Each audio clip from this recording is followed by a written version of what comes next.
It's Bigfoot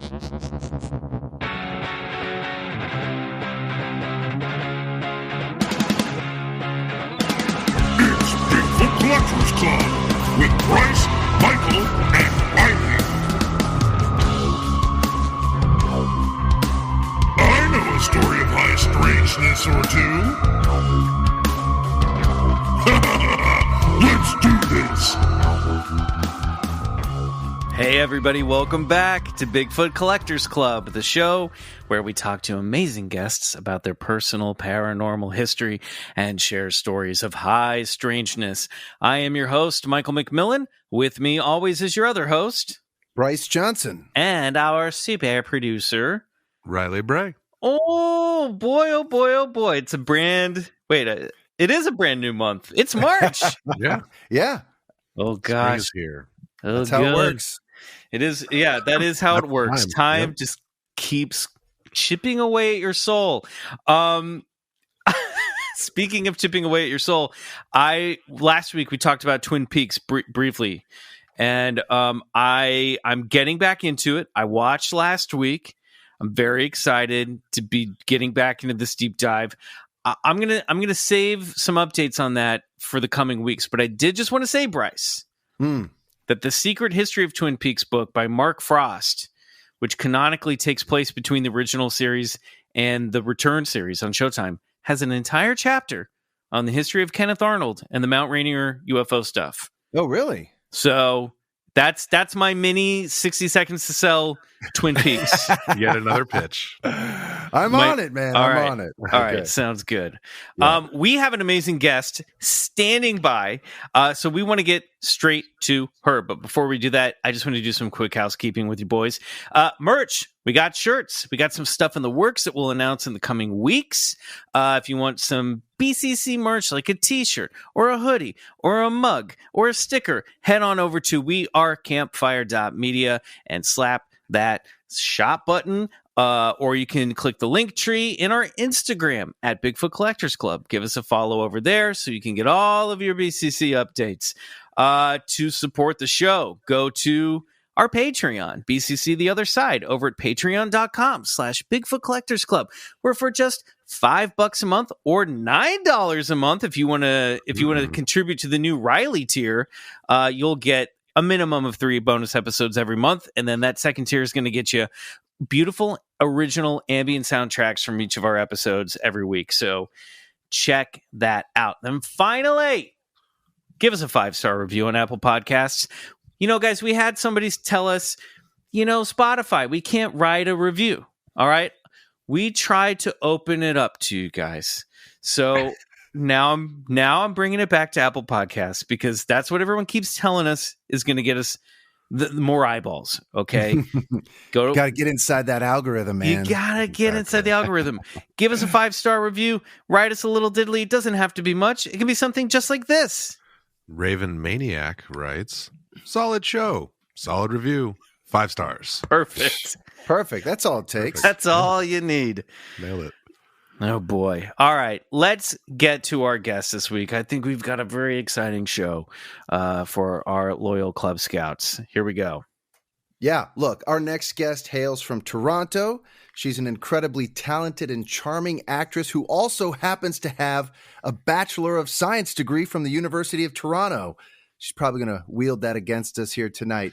She's known for her roles as Sonia on the hit CW show Nikita, as well as Jenny Mills on Fox's Sleepy Hollow, and for the fact that she can kick some ass. She's also the star of an upcoming psychological horror feature called The Other People, which she filmed in Nashville, Tennessee with me. She has a love of the paranormal and Target shopping centers. Please welcome to the show, Lyndie Greenwood. Woo! Woo! Hi, guys. Hi, welcome. Hey. Bryce, Hello, what an hello. intro. Thank you. Oh, well, you deserve it. I also love that you managed to work yourself into her introduction. I know. Well done. Well done. Well done. I was like, that's bad, right? Yeah. I was like, oh, but I That's didn't know how very to come on around brand. to it again. So you guys did a horror movie together? We did. Yes, that's what we were out in Nashville together. As everybody knows, I was in Nashville shooting something, and Lyndie was the female lead, and it's going to be so great. I'm so excited for everybody to see it. Did you grow up with this stuff? Were you like a horror, spooky fan as a kid? Yeah, I've always loved horror and spooky stuff. I read a lot of like horror comics when I was younger, and I just loved Okay. scary movies. And Oh yeah. yeah, Lindy, you have a Ripley tattoo on your arm, don't you? I do. Yeah, that's Yeah, my awesome. That's yeah, so my awesome. dog Ripley. Named after Yes. Ellen Ripley, right? From Awesome. Alien. That is correct. Yeah. A lot of people are like, Ripley's Believe It or Not. And I'm like, you can just No, walk away from no. me right now. That's a good like test, you know. You could find out. Yeah. It's a good test. I had another dog, a puppy named that I named Ellie Arroway for Contact. Oh no! Oh my God! We did Yeah. Contact for our. We did it for our movie club episode for Patreon. That's such a great movie. So underappreciated. So good. I don't know why people don't appreciate it more. The Yeah. sound editing, just I love it. It's great. I mean, you're practically meant for our podcast. I know when we talked, you said you were into this stuff, but let's jump right in. Lindy, what is your personal paranormal history? Well, actually, you mentioned Sleepy Hollow. When I was living in Wilmington, North Carolina, shooting the second season, I lived with another actress on the show, Katya Winter, and we rented I this know house Katya. down. Oh, do you? Yeah, that's right. I wondered if you guys knew each other. We did. So Katya, guys, and listeners should know this. Actually, Katya's got to get on the show. She was the lead in the Banshee chapter, which is about like extra dimensional entities in MK Ultra. So check that out. Yeah. Katya, yes, amazing. Awesome. Go on, please. Got excited. Yeah, I mean, she's great. And we lived in this house right by the Cape Fear River. Dun, dun, dun.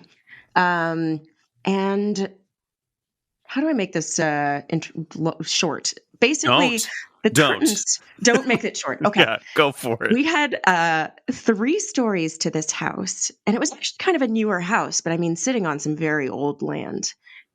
One day, the curtains on the top floor were closed, and neither of us could figure out how that happened because we didn't do that.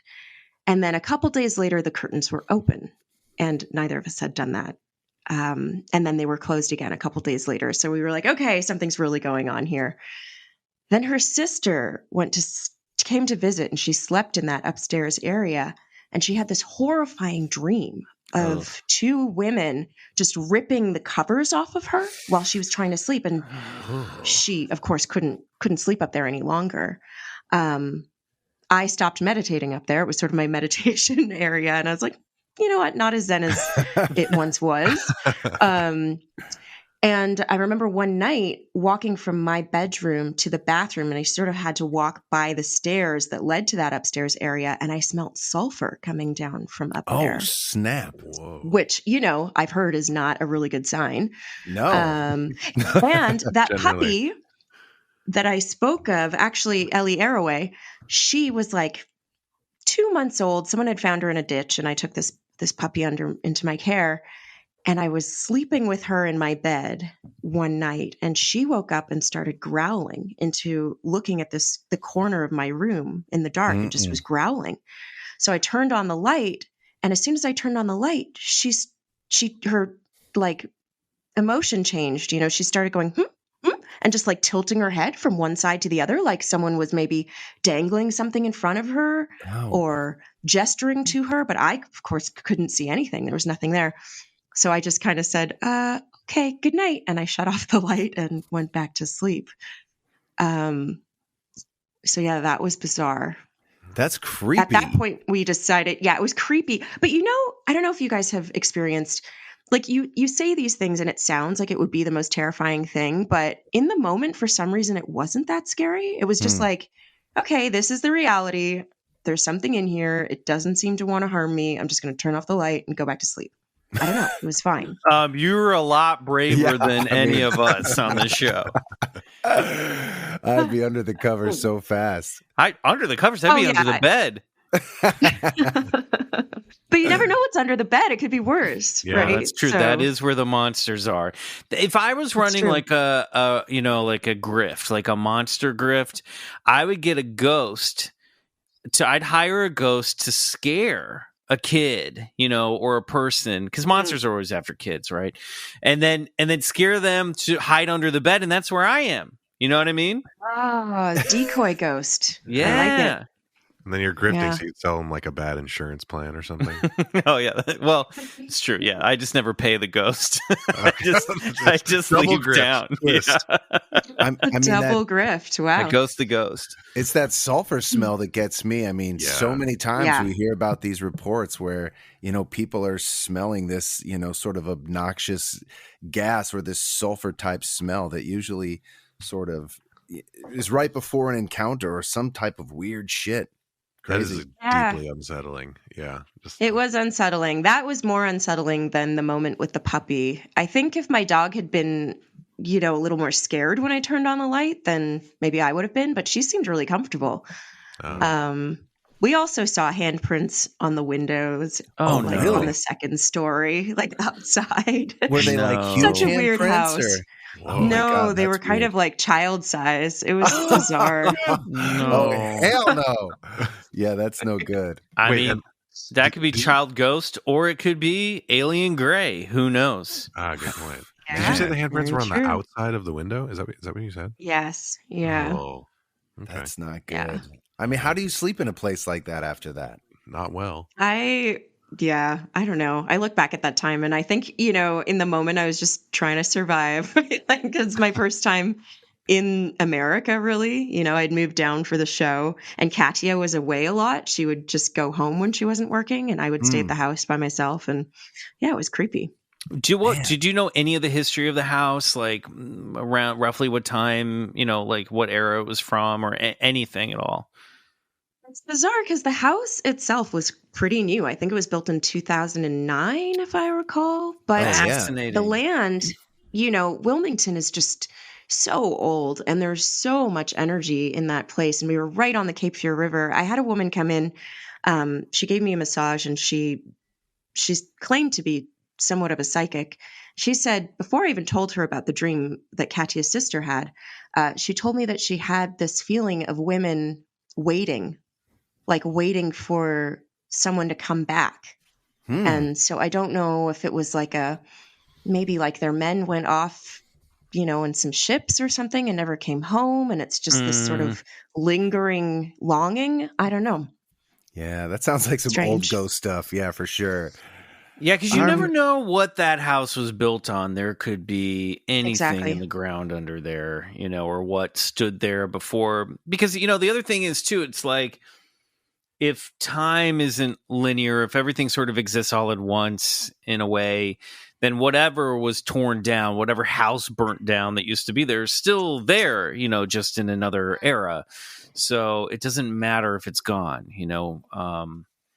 Spooky. I don't like the idea of these, it sounds like you got the female version of the lighthouse where maybe there was a lighthouse there. The women went mad. They started tearing. I don't like the idea of them Exactly. tearing the bed covers off of Katya's sister's bed. That's Yeah. maybe it wasn't a dream. It all started happening at the same time. We had the air conditioning failed. A man came in and fixed the AC in this crawl space that was just above that floor that I was talking about. And everything started happening after that. It was really weird. But again, a new house. So why something would be trapped in the crawl space, I have no idea. Yeah, that's weird. I don't like it. No. But I guess I didn't me have neither. to spend the night there. So, I mean, Very true. yeah. So what's your primer to all this stuff? Did you like aliens and Bigfoot and stuff growing up, or ghosts and all that stuff? I want to or- hear about these horror comic books you were reading. Oh yeah. Yeah, I guess I really liked Ben Templesmith and the 30 Days of Night stuff. Yeah. And, yeah. And when I was growing up, I just always loved the paranormal, like ghosts and aliens in particular. I loved anything that made me feel that thing, there's something more than this. And Yep. when it's told well, you're just like, oh, this, it rings true, like it kind of tingles. You're like, oh, there is something else. I don't know what it is, but what we see and feel in this reality, I don't think can be completely all there is. Well, they say that people I love that. They say that people who encounter paranormal activity, like perhaps you did in Wilmington, that's not typically the only time in their lives they experience that stuff. And strangely, we've discovered on the show that sometimes they've encountered like UFO sightings or other weird things that don't seem ghostly. It was yeah, you just like a memory just flashed into my mind that I had not even considered bringing up tonight at all. Guys, but when I was a kid, good for you. It only took 200 episodes. Yep, 190 episodes. I'm finding my stride. Okay, here we go. I can't wait. Well, we used to do a lot of camping when I was a kid up in like northern Ontario. And I remember we parked at the side of the road. I think my stepdad must have been really tired, like too tired to drive to the campsite, or maybe it was planned. I don't know. But for some reason, the adults were asleep and the kids were in the back asleep. And I was awake and I looked out at the horizon, which was very, very dark, like sort of the top of this small mountain. And I saw this light that was kind of like flashing. And then it zoomed to a completely other place on the mountain. And then it flashed there. And it zoomed back. And it was like this zooming light. And I watched it for, God, I don't know. I was a kid. I was probably 6 or something like that. Oh but my gosh, yeah. It just felt like, I felt like I couldn't move either. Like I couldn't wake anyone up. I couldn't tell anybody. But it was bizarre. And it stayed with me ever since. Eventually it just stopped. So yeah. Wow, yeah, that's weird. That doesn't sound like airplane behavior or like satellite behavior when something's zooming across a mountain line back and forth. Yeah, that's strange. I wondered, like in my, like now as a grown up, would it be that strange? I mean, I was just a kid, right? But I remember the feeling of it. And it was just, it felt very otherworldly and also almost like I shouldn't tell anybody. Yeah. Wow. A lot of people report sort of like a personal sort of viewing to an encounter like that. Like it felt like personal. Would you say that was the case, or like it was showing itself to you while everyone else was asleep, Actually that's exactly how it felt. See, I'm getting good at this too, Michael. We're doing it. We're really doing it. You're just a little behind me. That's all. It's just catching up. About 2 minutes behind. It's a simple thing in a way, but it really stuck with me. Yeah, there's this thing. It's never a one-off encounter. Even some of the most famous cases in history, like even the Betty and Barney Hill case of abduction. We further research and digging would find that Betty had sort of these strange premonitions all throughout her life, and she experienced, poltergeist activity. So, I think that's one of the big things. I think I've sort of learned doing this for as long as we have, that it's never just the one thing. It's always more activity. And like Michael said, sometimes it starts pretty young. Even the famous Kenneth Arnold cases, when he saw those flying chevrons in 1947, a lot of people don't know this, but after he saw those saucers, those classic saucers, he experienced sort of paranormal activity in his home and around his family after that. So it seems to sort of follow you, or I don't know. There does seem to be a connection, and I just wonder what. It's interesting though, because I really like, as far as paranormal activity, like I always kind of wanted to experience something greater, and was like a little disappointed that it didn't happen until sort of Wilmington, and never really again since. I mean, every now and again I feel something somewhere, of course, but there's no real evidence of anything to back that up. But so I don't know. My mom says she sees a lot of stuff, but really, she's also pretty dramatic. What kind of stuff does she say she sees? Like lights in the sky and stuff? No, she's seen sort of spirits and had people give her messages and things like that. Really kind of vague. But it is interesting. My mom and I will often dream the same thing. Whoa. That's weird. Yeah. And we haven't lived in the same city for, 20 years. But every now and again, I'll call her and be like, hey, I had this dream. And she's like, no way. Did it end like this? And I'm like, yeah. That's weird. So I don't know what that connection is. Do you guys ever talk? Are you aware of each other in the dream at the same time? Or is it you just happen to like, I dreamt I saw this particular bird and so did I, or, are the dreams significant? They involve each other. But they're pretty mundane. It's not like anything, but they usually involve each other. I mean, I don't know. I guess I've never even asked her like, hey, did you dream of a, goldfinch last night? I wonder if we're dreaming of the same birds. Yeah. It'd be cool. That is weird. It'd be cool if you're like, did an exercise. You're like, okay, I'm going to think of a word tonight, Mom. And then I'm going to write it down. And then in my dream, I'm going to pass you the note. And it's going to, the word will be in the note. You know what I mean? And then see if she dreams of opening it up. And if it's the same word, you guys are dream connected. You're dream twins. Definitely. Yeah. Also, I don't know. That would involve some lucid dreaming, which I have not been able to do quite yet.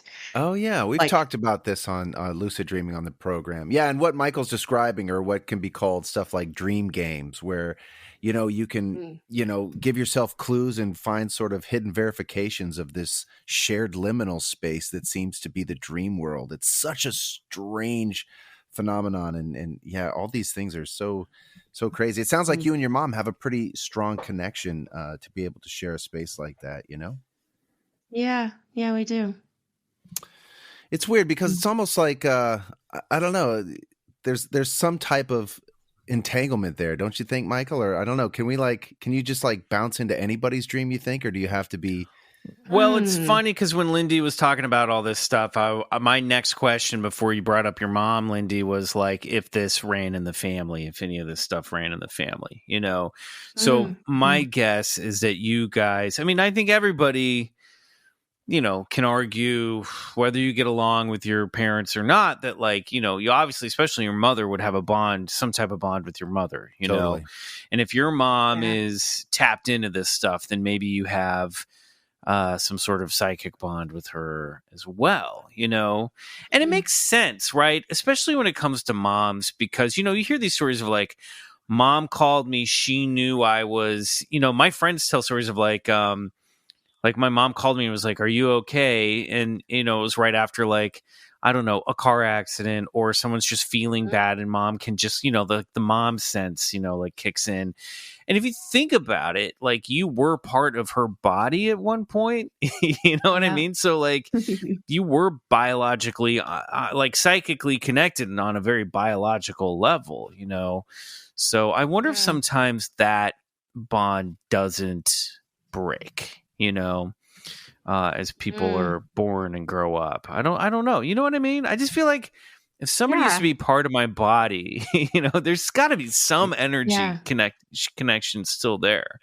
It's also interesting, like, things that she sort of went through before I was born, like that have an effect on her body and sort of her, I don't know, makeup as a human being, as a soul. I don't know, for lack of a better word. Like, how much does that affect? Am I affected by that as a person that came from her? Just sort of generational, like trauma, for instance. I find all of that really fascinating. Yeah. And then take that lineage and go all the way back. You know what I mean? Right. And just how much that we're passing down, or if any of that stuff. I mean, I don't know. I think, I know that people in sort of the metaphysical and, and I can't think of a specific example, but I've heard of this idea that like, memories are stored in cells and like memories are encoded in DNA and passed down. I don't know if that's true. Obviously that's like not founded in any actual science, but I've always thought like, again, kind of like what you're saying, Lyndie, is like some of that has to be passed down biologically, it just has to be because we're all the same organism. We're all just, spawning off each other. So true. Strange stuff. Yeah, I think there's like ways that we are connected that we just don't even understand it all yet. Like, you know, a little effects, the effects of just, I don't know. I'm kind of rambling. It's all the same thing that you were just saying, but I think we're connected in ways that we just don't understand yet. Agreed. Definitely. Yep. All right. Well, we're going to find out how strong your connection is to the other side, or at least what you might be open to and what you might not be open to. This is a game we play with all of our guests. I'm going to go down a list of phenomena, Lyndie, rapid fire. And if you're open to it, you're going to say, believe it, even if you're not all the way there. Even if you're, as long as you're like 51% the way there, you say believe it. 51%? Oh, yeah, man. even if it, Okay. but you know, you can communicate this is just a 51% by the way you say believe it if you want to. Okay. Right. Right. And then if you're 50 or below, now I'm getting really specific. You're gonna say bullshit. You're gonna say bullshit. Okay. You got those two options. This is a game that we call bullshit Or believe it. All right. I don't like to be proven wrong, so I don't really want to have this. All right, let's just play. It's a very contradictory game. It's just fun. All right, and we all take it too seriously sometimes. But here we go. Lyndie Greenwood, on your mark, get set, ghosts, Believe it. Bigfoot, Believe it. aliens, Believe it. the Bermuda Triangle, Bullshit. well, that's like a 48%. Parallel dimensions, Believe it. psychic vampires, Believe it. spontaneous combustion, Bullshit. astral projection, Believe it. Ouija boards, Bullshit. alien abduction, Oh man, bullshit. Believe it. Whoa. Oh. Okay, that's like a 50%. Dogman. Uh, That's right. I said Dogman. But I have no idea. Is that It's an like- option? It's like a man who's What's a a dog, Dogman? or a dog that's a man. It's like Sasquatch, but a canine version. Oh, I'm embarrassed. I've never heard of a dog man, so I'm going to say believe it. I think Nice. we're embarrassed that we've heard of Dogman. It's definitely that. You've got nothing to be ashamed of. Yeah, let's. You're fine on your side of things. Okay, you haven't heard about Dogman. Have you heard of Mothman? Believe it. Sheep Nice. Squatch. What? That like sounds it. awesome. Yeah, it's like a giant It's a angry real sheep thing. man. Oh man. Bullshit. It's a little trilogy there. Dogman, Mothman, and Sheep Squatch. Okay. Ritual magic. Believe it. Levitation. Believe it. The healing power of crystals. So, bullshit. I'm not laughing at crystals. I'm laughing at your admission of the belief in levitation, the way you said it. Oh, yeah. Crystals, what did you say? I'm sorry.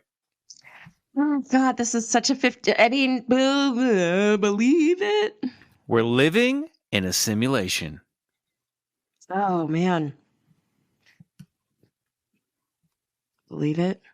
The government is hiding the truth about Elvis. Bullshit. Alien human hybrids. Bullshit. Miracles. Huh? I don't know. Can we talk about what that means? It's whatever it means to you. Every day's a miracle. Yeah, bullshit. Reincarnation. In a sense, believe it?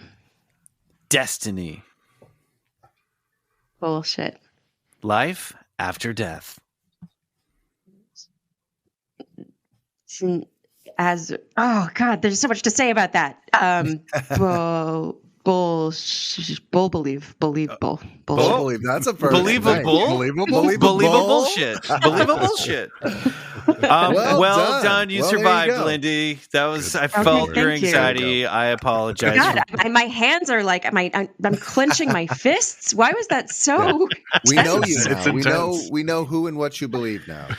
So let's get right into it. Let's get the big question right there: life after death. What talk to us about that? Unpack that concept.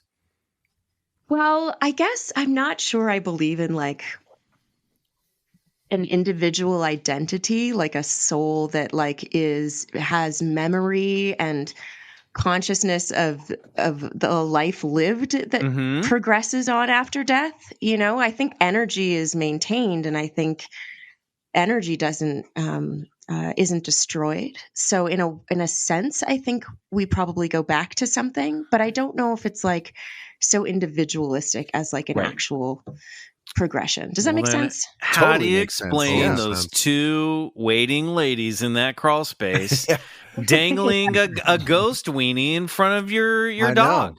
That seems like the survival of personality. Yeah. I know it absolutely does. And that's my cognitive dissonance, I guess. Like I can't explain it.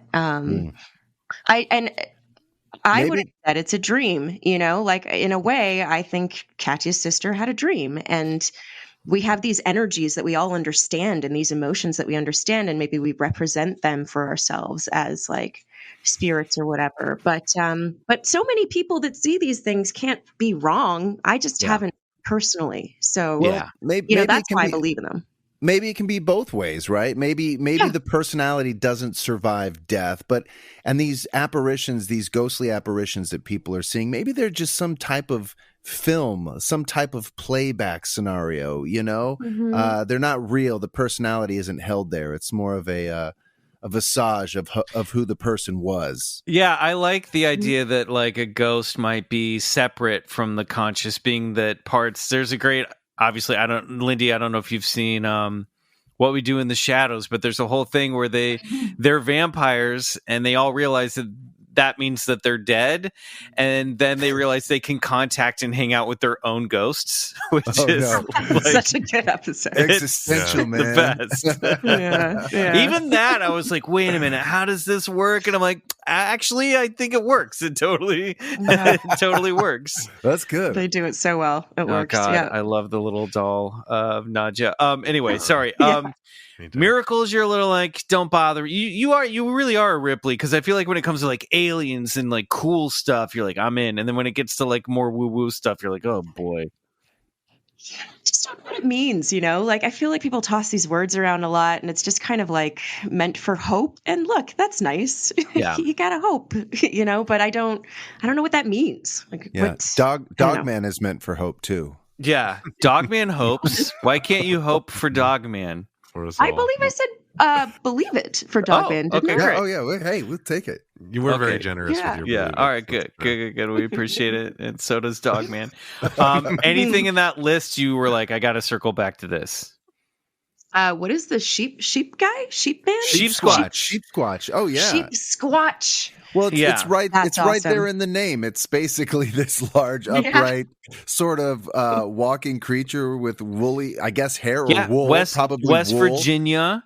Yeah. It's also known as the white thing. It's like a giant woolly cryptid with And it has the like horns, ram's right? horns. Ram's horns. Yeah. Wow, that's cool. It's so funny. Like we had a fun chat with Lyndie, and then she didn't come back for the second half of the show. What happened? All right. Well, we're gonna take a break, and when we come back, we hope Lyndie will still be here.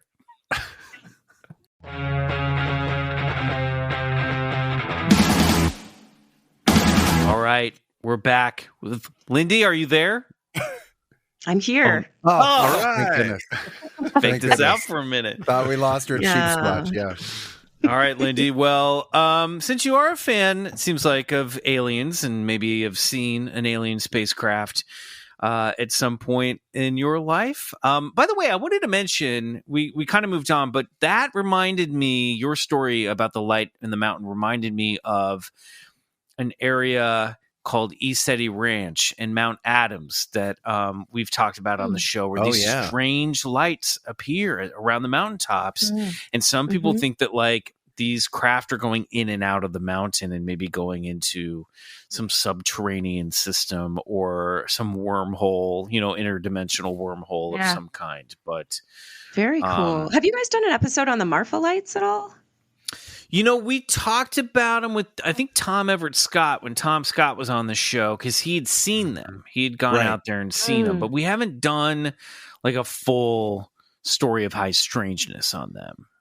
That's one we should do, though. Yeah, that'd be a fun one to really to visit. Have you seen the Marfa lights before? No, I went to Marfa and I didn't see the lights. But I thought maybe this is the moment. Maybe it's all coming full circle. But cool. No. Yeah, you know what? Life's long. And now that you've talked about this stuff on a podcast, you're probably going to see something in the next, month or two. Oh, damn. Awesome. Aren't those Marfa lights? Oh, go ahead, Riley. That said, I've also been to Marfa, and I also have not seen the Marfa lights. And I looked. I was there. And I make a podcast about this every week, so I know. Right. Aren't they supposed to be somewhat? Aren't they supposed to be somewhat consistent to observers? Like, isn't it supposed to be like a repeatable, observable phenomena? Or that's what? I don't think so. Yeah.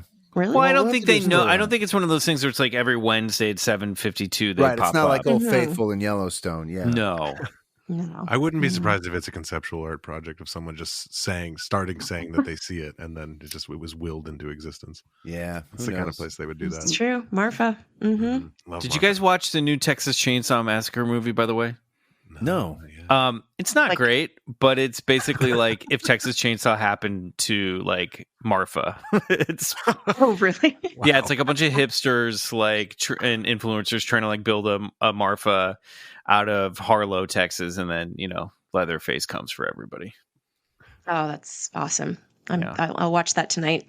I wonder if Leatherface has seen the Marfa lights. It's a good question. I don't know. It is. Mm-hmm. All right, we better get into it.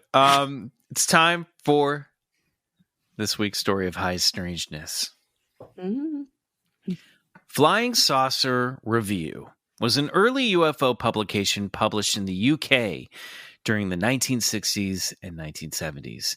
Described as an international journal devoted to the study of unidentified flying objects, the review focused on the flying saucer phenomenon during the Project Blue Book era, and remains a rich resource for stories of high strangeness, featuring articles written by such investigative reporters as John Keel of the Mothman fame and Jacques Vallée.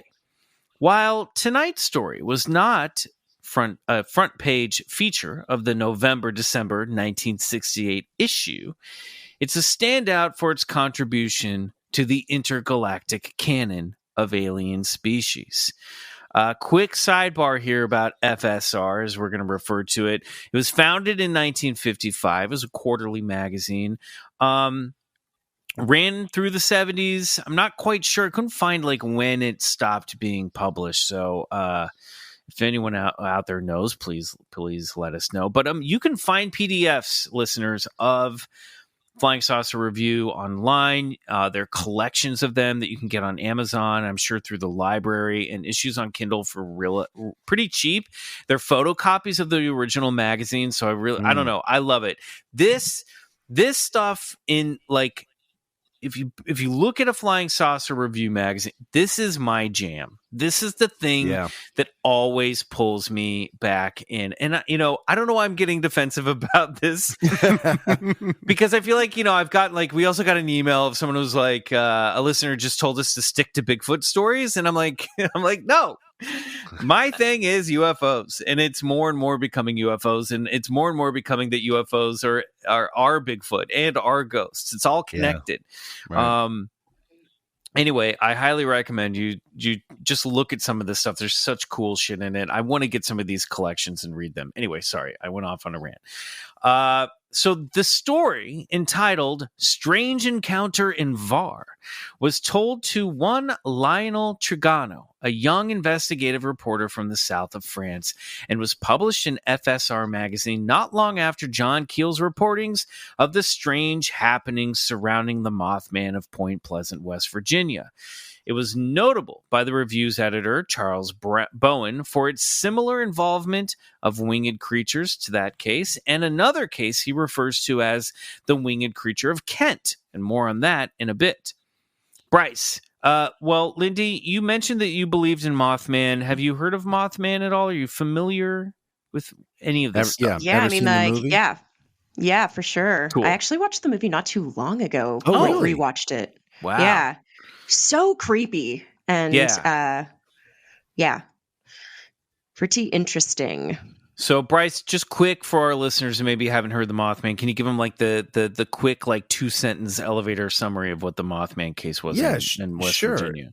It was this giant sort of bird-like creature with huge wings and these glowing red eyes, and with this face that sort of looked like a moth. I guess it had really big thighs too. Good thighs, and never skipped leg day. Never skipped leg day. This Mothman, but as the story goes, there was a couple couples necking out in the car over by the old TNT factory when they look up and they see this creature, this winged creature, and it just sort of opens up its wings and descends and starts, trying to scratch at the car, and they all just run away in haste. And the thing followed them all the way to the police station, but. It wasn't just them that saw this creature. There were probably dozens of witnesses in and around Point Pleasant throughout that time, and people were seeing strange lights in the skies, UFOs, this winged creature, and it became known as the Mothman. Yes, and then, of course, it all portended the fall of the Silver Bridge, the week leading up to Christmas. So, I guess we're talking about this stuff because this is all happening in and around the same time in the 60s. And again, it brings me into, there seemed to be this thing, Lyndie, that happened in the 60s where like UFO stuff was like really kooky. Like the things that people were seeing were very weird and behaved very strangely. And like there seemed to be like more humanoids than you would imagine. Now, today, aliens just seem like they're all alien grays. But like back then, they came in all shapes and sizes. So, as it happened, the eyewitness at the center of this story only shared it with Trigano, the reporter from FSR, under the strict circumstance that his identity be kept secret. He was the business owner of what Trigano refers to as an important garage in Herald. Don't know what an important garage means, but I like it. He didn't want his clients to know about his involvement in the case, and therefore is only referred to as Mr. S. Mr. S. Yeah, also, totally. the accountant was recorded 6 years after the encounter took place, and some details, such as where exactly the event happened, were already becoming obscured by the fog of time. Nevertheless, I present to you a hidden gem of 1960s ufology, the VAR Avians. Cool. This encounter took... By the way, I'm not French. I'm assuming VAR is how you pronounce the VAR. Something I didn't. I'm getting yelled at about pronouncing places lately. So That sounds right. We're doing our best. Yeah. Okay, Val. Yeah. Val. Thank you. This encounter took place in November 1962 in the southeastern region of France known as Var. So along the Mediterranean coast near the French Riviera. Ooh la la. On the particular November night in question, Mr. S, described as a squarely built man in his 50s, was driving along a minor road through the French countryside. It was dark and raining hard. Mr. S was driving with his brights on. As he rounded a bend, he came upon a cluster of strange beings huddled in the middle of the road about 80 meters ahead. Mr. S slowed to a crawl to avoid running them down, and at that exact moment, according to the garage owner, that very important garage, they divided somewhat, quote-unquote, somewhat jerkily, which creeps me out, into two different groups on separate sides of the road. Mr. S rolled down the window, stuck his neck out to get a better view. It was then that I saw beasts, some kind of bizarre animals, with the heads of birds and covered with some sort of plumage, which were hurling themselves from two sides towards my car.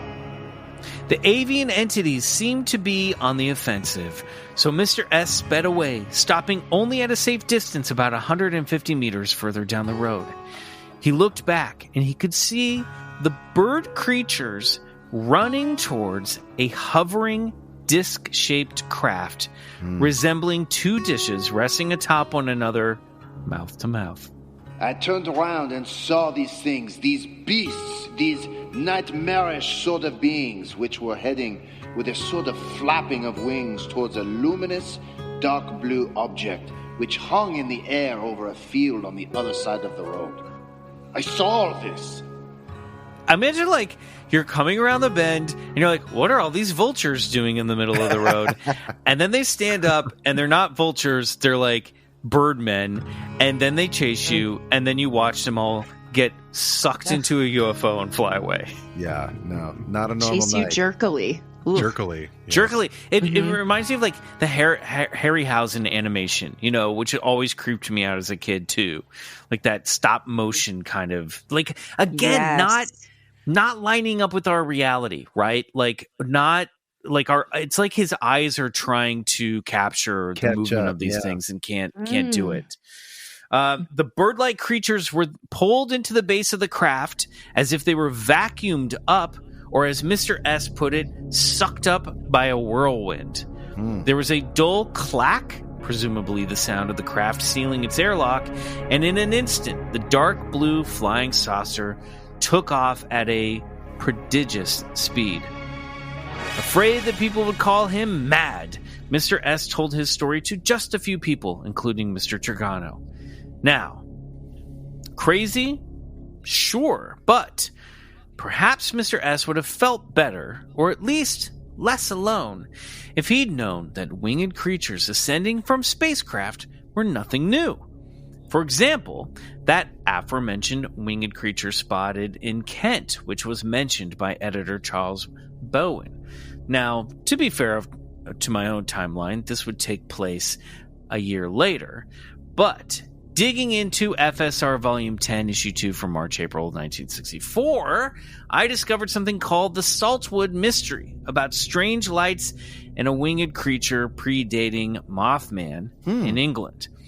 1 year after the avian encounter in Var, 4 teenagers from Sandling Park outside of Hythe, Kent, witnessed a strange winged creature that emerged from an unidentified flying object.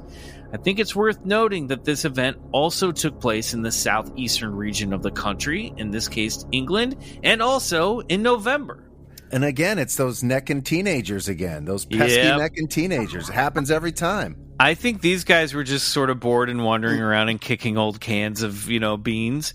But on Saturday, nonetheless, Saturday, November 19th, a group of teenagers, including 17-year-old John Flaxton, this is 1963, apologies, 18-year-old Mervyn Hutchinson, and 16-year-old Jenny Holloway, witnessed a reddish yellow light resembling a star descend from the sky towards them and disappear behind a row of trees. Flaxton, the young man, told FSR, Lyndie, it was about 80 yards away, floating about 10 feet above the ground. It seemed to move along with us, stopping when we stopped, as if it was observing us. The light was oval, about 15 to 20 feet across, with a bright, solid core.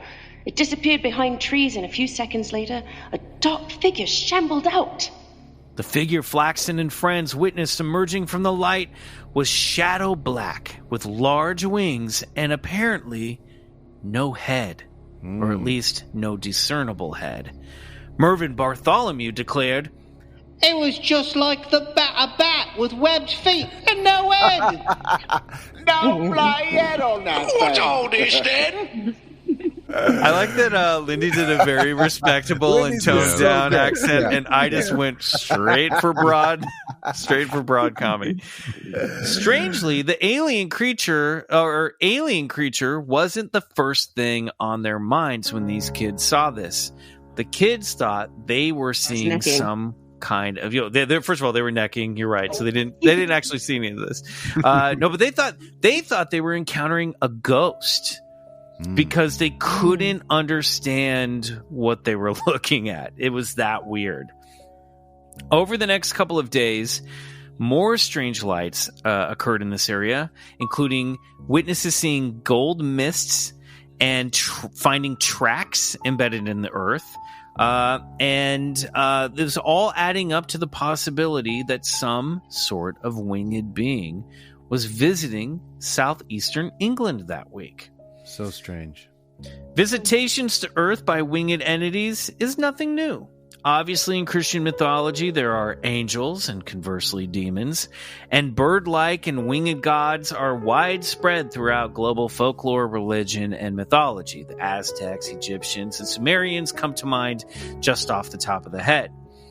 Author Zecharia Sitchin, who was somewhat, let's say, liberal with his translations of ancient Sumerian texts, popularized the idea that a winged alien race, the Anunnaki, visited Earth over 400,000 years ago in his 1976 book, The 12th Planet.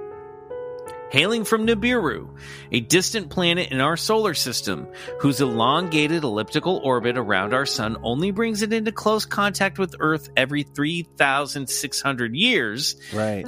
Anunnaki, also known sometimes as the Nephilim, mined Earth's most precious resources, gold, and were gods to ancient mankind. Bryce, you've got to be familiar with Zecharia Sitchin as a former Coast to Coast listener. Man. Yeah. He got everybody started, even like Eric von Daniken on this Chariots of the Gods. Sort of his work laid the groundwork for all of it, because in those ancient Sumerian conifers, they were like these rolled clay drums that had hieroglyphic writing on it, and they also had maps to the solar system, and in their maps to the solar system, it had this 12th planet that nobody could figure out. And first of all, how they knew all the planets there in the first place was pretty impressive. Well, 12th because they were counting the sun and the moon, and then they apparently had Pluto, which they hadn't discovered yet. But there's argument about like how much liberty he took with some of these texts, and there's a lot of controversy over how much of this is bullshit or not. But it is. But they did have in their mythology and their culture like winged alien looking gods. You know what I mean? Totally. They're so I don't know. It's all fascinating. I find it fascinating that there's this other planet that's on this sort of elliptical orbit outside of our own galaxy. Planet X. It's this famed Planet X that we always hear so much about, and it's the cause of much great destruction when it passes by Earth every 26,000 years, flipping the poles on their head and causing great devastation. And these Anunnaki, or these Nephilim, or angels, devils, whatever you want to call them, are sort of the group of aliens that have been sort of maneuvering us all along, and having us, of course, dig their gold for them. Yeah, it's all they just want gold. That's all they want. We want really. that gold. They're just like intergalactic prospectors. Well, in a sense, gold. Look, gold is a very valuable commodity to space travel and space exploration. Doesn't it just seem like Zecharia Sitchin was like, I wish I had some gold. I want gold. Like, why is it gold? If only I were a space giant, then I'd have all the gold.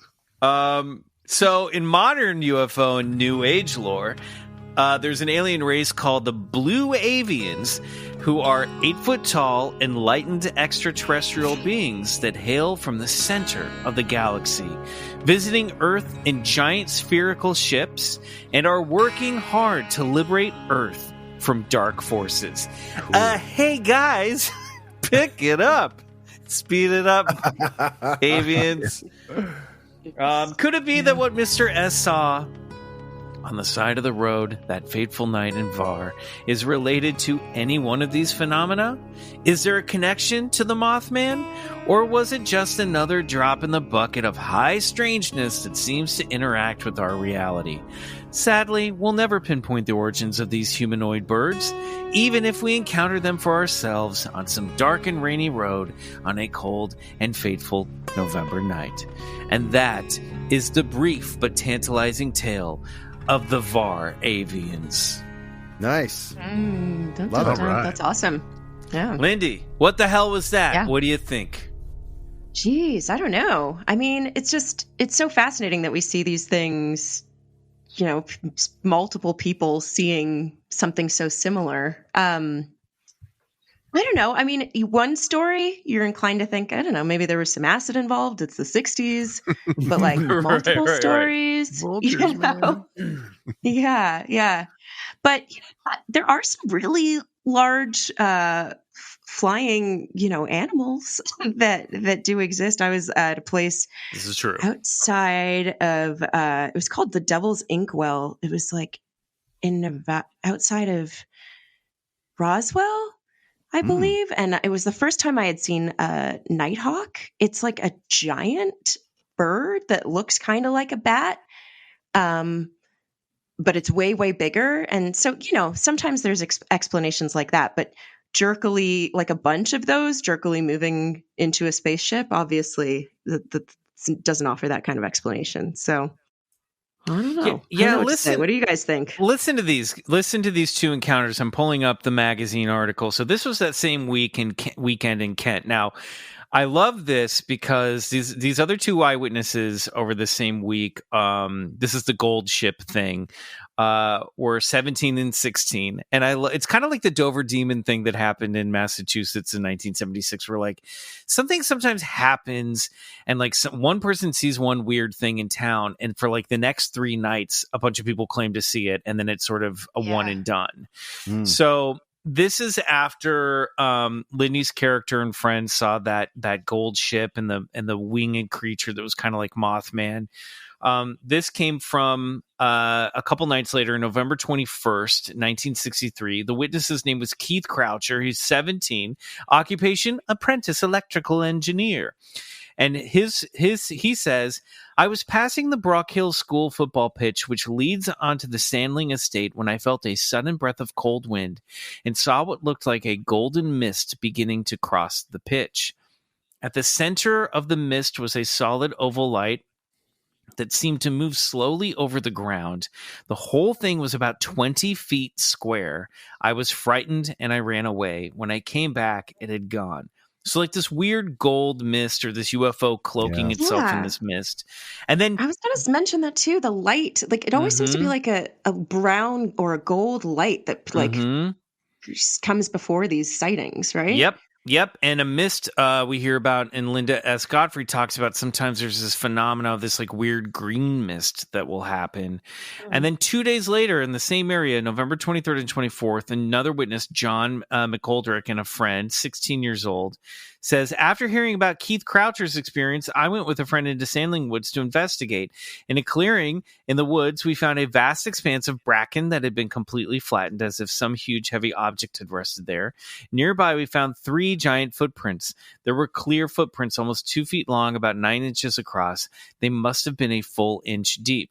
On December 11th, we went down to the site with 2 reporters and found the wood lit up by a strange pulsating light. It seemed to come from the heart of the trees. That's crazy. We kept watching at a distance for over half hour. Nothing happened except the light. We were far too frightened to go any closer. Now, these could just be kids pulling pranks, but still fun stuff. Man. Yeah. Love that. I love that imagery, though, of the light pulsing from the trees. It's actually really beautiful. Yeah. It is. I don't know. Yeah, I'm thinking about the Marfa lights. Sorry, now I'm stuck on this like brown golden light thing. But didn't the guy say from Var he first saw a brown light or something? Did I make that up? Was I drifting? You're probably no. It's he was driving with his brights on, came around the bend, saw the birds, And then they went into a ship, classic saucer CS, that was like a dull blue color. So no gold in that one, but winged creatures a year apart, not too far from one another. I'm back on the Marfa lights. That's what's going on. Yeah, but I mean, it's true. A lot of that stuff, that gold, that goldish brown, glowing yellow red light comes up a lot in these cases. Listen, every magician needs a good fog machine, It's true. Mm-hmm. Ain't that the truth? Yeah, that's just some dry ice. The most magical thing you could ever see when you're 8. Final thoughts, guys, on the VAR Avians. I really like those the blue avians. I'm a big fan. We need some more blue avian energy in the world. Yeah, definitely. Yeah, it does sort of seem like written out of a script of Hollywood. We're the blue avians and we wear cool jackets with cool patches. And it's like, what? What's all going on here? Look, I love these winged bird stories, especially with the Mothman. I was really intrigued to know that something very similar happened in England, and even prior to that. So yeah, same decade. Not sure cool. what these are. I've been meaning to always read. That Mothman sort of made a reappearance in and around Michigan in the 2000s. I think an author wrote a book on it, the Michigan Mothman. But I've been meaning to read that. Because I'm always Lake interested. Michigan. I think it was Lake Michigan Mothman. It's the Lake about Michigan the stuff that was Mothman. happening in Chicago.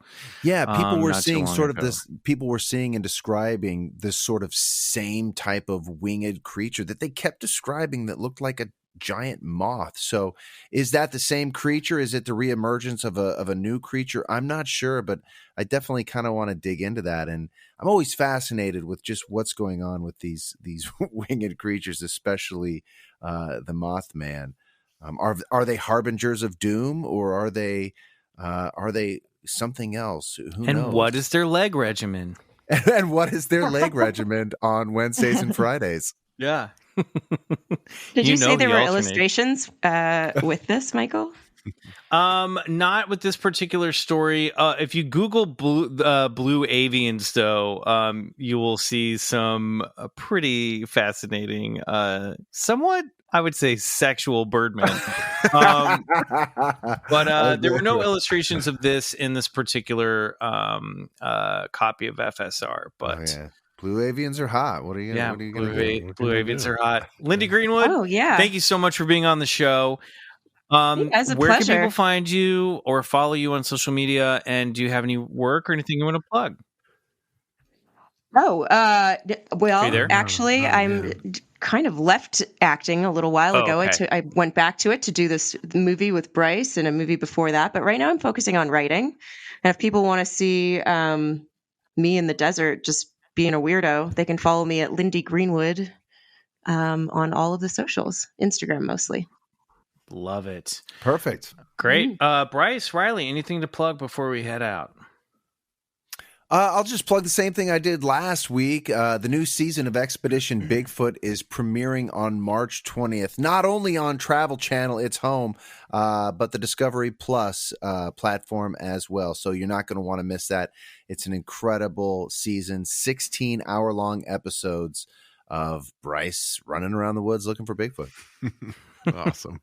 And also echoing last week, Spindrift Classic Soundtracks Volume 3 is now available streaming everywhere, and you can also purchase the vinyl at alternativetentacles.com. And thank you to so many of you that have reached out and showed me pictures of getting your copy, and that's all the feedback. It's been really awesome. So thank you guys so much for supporting the band and enjoying the record. Nice. Awesome. And my new podcast, Slate Your Name, featuring guest, our first episode guest, Rachel Bloom, dropped yesterday. If you're listening to this on the day this episode of BCC comes out, here's the official description of the show.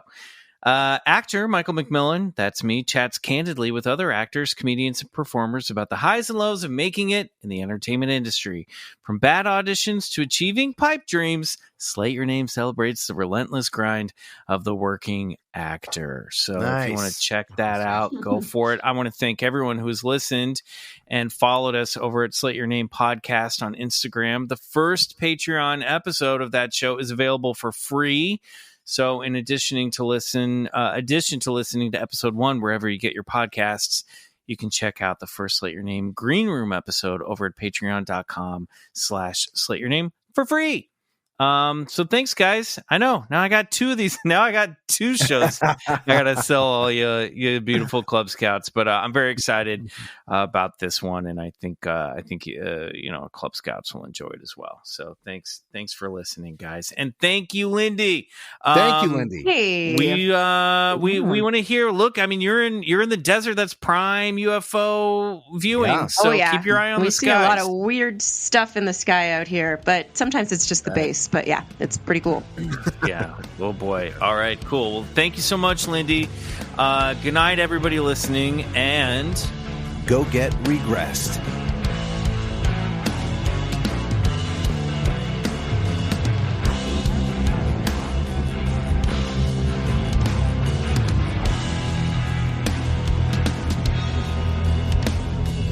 Bigfoot Collectors Club is produced by Riley Bray and Michael McMillan and scored and engineered by Riley Bray.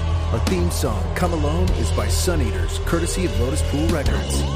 Do us a favor and support the show and unlock 3 bonus episodes every month by becoming a member of our Patreon, BCC The Other Side, which can be found at patreon.com/Bigfoot Collectors Club.